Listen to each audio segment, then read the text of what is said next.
मैं सपना राय special PP Kashyap special court का स्पेशल पीपी हूँ। मैंने अभी इसी साल मई महीने से ये स्पेशल पीपी का चार्ज लिया हुआ है और ये पहला केस है जिस पे ये कन्विक्शन हुआ है मेरे चार्ज के अंदर।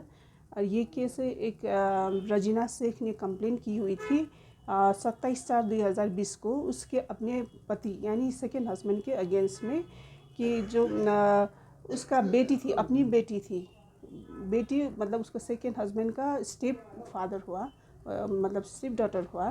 तो वो अपने स्टेप डॉटर को वो बार बार उसको उत्पीड़न कर रहे थे, फिजिकली उत्पीड़न कर रहे थे और वो रेप भी कर रहे थे उसको। ये बात बच्ची ने नहीं बताई थी, वो जो 8 इयर्स का ही थी। तो एक बार ये कंप्लेंट की एक दिन आगे 26 तारीख को अप्रैल को वो लड़की को, वो बीजी को, उसको वो स्टेप फादर यानी दोषी जो है आलम शेख, उसने एक जंगल में ले गया और एक कुलों के सामने उसको रेप किया और उसको थ्रेटन भी किया कि अगर ये बात किसी को बताया तो तुमसे जान से मार दूँगा। तो वो डर के मारे वो घर में भी रहने के लिए नहीं जा रही थी। तो दूसरे दिन जब ये कंप्लेंट किया उसके माँ ने, उस दिन वो लड़की ने बताया कि उसके पिताजी ने ये उसके साथ कर रहे हैं बोल के। तो उसके माँ ने ये रजिस्टर किया केस और सेक्शन 6 पे, पॉक्सो एक्ट के सेक्शन 6 के ऊपर ये रजिस्टर हुआ। तो रजिस्टर होने के बाद जब कोर्ट में आए तो ट्रायल स्टार्ट होने के बाद 13 विटनेसेस को एग्जामिन किए गए और बाद में जब जजमेंट थे 3 दिन आगे, तो 3 दिन आगे जजमेंट में उसको दोषी ठहरा गया और 11 तारीख को सेंटेंस हेयरिंग थे। तो सेंटेंस हेयरिंग में उसने मतलब जो दोषी थे उसने बताया कि उसके ऊपर बहुत रिस्पॉन्सिबिलिटी है, उसकी बूढ़ी माँ है, 2 बच्ची है, तो सेंटेंस थोड़ा कम कर दीजिए बोल के कोर्ट में उसने प्रे किया। तो कोर्ट ने उसको 22 साल का सज़ा दिया और 1 लाख फ़ाइन भी उसके ऊपर इम्पोज किया। अगर वो 1 लाख वो नहीं देते हैं तो वो फिर 1 साल उसको और ज़्यादा जेल में रहना पड़ेगा। और वो 1 लाख अगर वो देते हैं तो 50% बीजी को जाएगा और 50% जुडिशल कस्टडी में रहेगा। एविडेंस में आया कि ये जो दोषी था उसने उसके बच्ची के यानी स्टेप डॉटर के ऊपर बार बार ये मतलब सेक्सुअल असॉल्ट और रेप कर रहे थे। तो बच्ची डर के मार के नहीं बता रही थी। तो बाद में ये जो कोर्ट में ये साबित हुआ कि वो तीन इंग्रेडिएंट मिला सेक्शन 6 का कि वो बच्ची 12 साल से नीचे का उम्र है उसका, और दूसरा उसका बार बार उसका रेप हो रहा था। तो तीसरा कि वो एक ही होम स्टेट में रह रहे थे, मतलब स्टेप फादर मदर और वो चाइल्ड भी वहीं रह रहे थे। ये भी सेक्शन 6 का इंग्रेडिएंट्स है। तो छोटी बच्ची जो 8 साल की थी उसके ऊपर बार बार उसके स्टेप फादर रेप कर रहे थे, जो कि 38 इयर्स का है। इतने एज डिफरेंस है वो लोग के ऊपर, फिर भी वो इतना यौन शोषण कर रहे थे, उसके ऊपर रेप कर रहे थे। मतलब घर में किसी को पता ही नहीं, उसका अपना बच्चा भी है, वो जो दोषी है उसका अपना बच्चा भी है, अपना माँ है।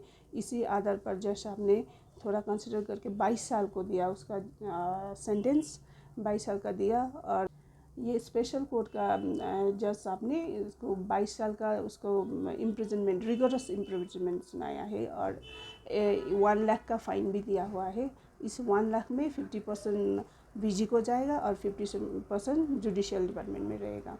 अगर वो 1 लाख पे नहीं करता है तो उसका और 1 साल उसको इम्प्रिजनमेंट रहना पड़ेगा। है 2-3 ठो और on the verge of disposal है। और मुझे लगता है 2-3 मतलब ये कन्विक्शन के मतलब हम लोग कन्विक्शन इसको एश्योर कर सकते हैं 2-3 केसेस। और भी रिसेंटली एक एकदम ह्यूनस क्राइम, वल्गर क्राइम आया हुआ है जिसमें 12 एक्यूज है। 12 में 8 लोग माइनर है और 4 लोग मेजर एज का है। तो वो 4 लोग को प्रोड्यूस किया गया था कोर्ट में। एक 14 साल की बच्ची के ऊपर ये लोग ने रेप किया है, उसको भी कड़ी से कड़ी हम लोग को मतलब ट्रायल करना चाहिए। म स्पेशल पीपी सपना राई, मैले यो मे 2023 देखिको चाहिँ यो स्पेशल पीपी को चार्ज लिएको हो। र चार्ज भएको यो पहिलो डिसिसन हो पक्सोको। हिजो मात्रै अनरेबल जज स्पेसल जजले एउटा सुनवाई दिनुभयो है। यो चाहिँ जजमेन्ट चाहिँ तपाईँको यो हिजो 12 तारिक 10 तारिकको दिन चाहिँ जजमेन्ट थियो र हिजो चाहिँ सेन्टेन्स हियरिङ भएको थियो, जसमा चाहिँ एकजना कम्प्लेनेन्ट रजिना शेखले कम्प्लेन गर्नुभएको थियो 27/4/2020मा। उसले आफ्नै सेकेन्ड हस्बेन्डको अगेन्स्टमा कम्प्लेन गर्नुभएको थियो है। 22-25 आवर्समा गर्नुभएको थियो। अन्त त्यो कम्प्लेन गरेकै दिन चाहिँ उहाँको छोरीले उहाँलाई भन्नुभएको थियो चाहिँ इन्सिडेन्टको विषयमा कि उसको सेकेन्ड बाबा यानि अहिलेको दोषी जो हुनुहुन्छ अलाम शेख, उहाँले चाहिँ उहाँको त्यो छोरीलाई चाहिँ बार बार यसरी उत्पीडन फिजिकल उत्पीडन गर्दै आएको थियो रहेछ। अनि जङ्गलमा लगेर है उहाँलाई रेपहरू गर्थ्यो रहेछ। सानो नानीलाई 8 वर्षको थियो ऊ नानी। र अनि त्यसो गर्दाखेरि फेरि 26 तारिक अप्रिलको दिन उहाँ नानीलाई जङ्गलमा कुलोको छेउमा लगेर चाहिँ फेरि रेप गरेछ लुगाहरू खोलेर है। अनि यो कुरा भनिस् भने चाहिँ कसैलाई भनिस् भने चाहिँ तँलाई मारिदिन्छु भनेर थ्रेटेन पनि गरेको थियो रहेछ। अनि त्यो नानी डरले चाहिँ घरमा बस्नै मानेको थिएन रहेछ। अन्त सोधखोज गर्दाखेरि चाहिँ 27 तारिककै दिन 12 बजी उसको आमालाई भनेछ, जो चाहिँ कम्प्लेनेन्ट हो यो केसको, उहाँलाई भन्दाखेरि चाहिँ उसको बाबाले धेरै दिन अगाडि यसरी के अरे फिजिकल उत्पीडन गर्दै आएको रेप गर्दै आएको कुरा नानीले बताएछ है। अन्त त्यो हुँदाखेरि यो केस चाहिँ सेक्सन 6 अफ पक्सो एक्टमा रेजिस्टर भएको थियो। अनि त्यसमा नै ट्रायल भयो। ट्रायल हुँदाखेरि यसमा 13जना विटनेसेसहरूलाई एक्जामिन गर्यो। अन्त एक्जामिन गरेपछि चाहिँ कोर्टले चाहिँ उहाँलाई दोषी पायो। सेक्सन 6 को 3वटा इन्ग्रिडियन्ट्स पायो त्यहाँनिर कोर्टले। एउटा चाहिँ बिलो 12 इयर्स, एउटा चाहिँ घरिघरि टाइम एन्ड अगेन उसलाई सेक्सुअल उत्पीडन गरेको रेप गरेको र अनि एउटै घरमा बसोबास गर्थे उनीहरू।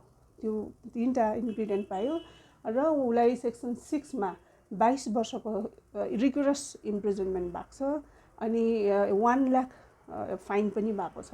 यदि त्यो 1 लाख फाइन नतिरेको खण्डमा चाहिँ उसलाई फेरि 1 वर्षको इम्प्रिजनमेन्ट भएको छ। हजुर, अरू पनि धेरै केसेसहरू यस्तै छन् जुन चाहिँ सोसाइटीको लागि एकदमै नराम्रो मेसेजै छ भनौँ है। एउटा हालैमा एउटा जजमेन्ट पेन्डिङ छ, सायद त्यसमा पनि कन्भिक्सन हुन्छ होला है। त्यसमा चाहिँ 2जना सानो नानीहरूलाई त्यो चाहिँ फिजिकली असल्ट गरेको छ एउटै मान्छेले। त्यसमा पनि मेरो जति सक्दो उयोले चाहिँ भन्छ कि ऊ चाहिँ कन्भिक्सनै हुन्छ भनेर। अनि हिजो अस्ति पनि एउटा आएको छ 12जनाले रेप गरेको एउटा माइनरलाई। त्यसमा चाहिँ 4जनालाई चाहिँ हाम्रो कोर्टमा स्पेसल कोर्टमा ल्याइयो। अनि अरू 8जनालाई चाहिँ उनीहरू सानो एजको माइनर एजको भएकोले गर्दा जुबिनालमा लगेको छ। त्यो चाहिँ अहिले पुलिस रिमान्डमा छ 4जना। र त्यसको पनि अब मतलब ट्रायल हुनुलाई बाँकी नै छ। अरू केसेसहरू पनि छ जुन चाहिँ आउँदैछ यो कन्भिक्सनको लागि कतिवटा लाइनमै छ। हजुर, खरसाङ स्पेसल कोर्टमा।